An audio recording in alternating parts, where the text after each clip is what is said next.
Hey, what's going on guys? Asad here, and in this tutorial I'm gonna talking about the oncopy event. So this event is called when you copy something from there, and if it detected, you can call a function by there. It can happen in input. So let me show you an example. What I'm gonna do, remove these things from my previous tutorial because I don't need it anymore. So yeah, remove this too. When we're done with that, what I'm gonna do is create an input, not input, yeah, and the type will be text, no doubt about it. And I'm gonna add a function, event called oncopy. So it's a new one though.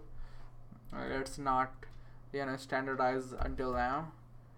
So function, my function, which soon I'm gonna create with JavaScript though, and the value, try to copy this.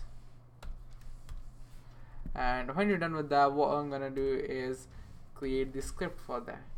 So as you know, it's default JavaScript though, and now what I'm gonna do is my function, and when this function called, what I'm gonna do is it's gonna say alert, and inside it we will say you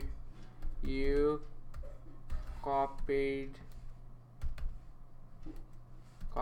this. And when you do that, just see, and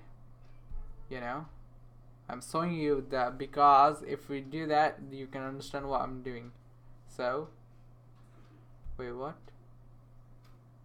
what the, oh yeah, that's why. Yeah, we need to call the function. Yeah, now just copy this. See, you copied this. Isn't it awesome? So this is how it works, and I hope you guys understand. That's it for today's video guys. See you guys in the next tutorial.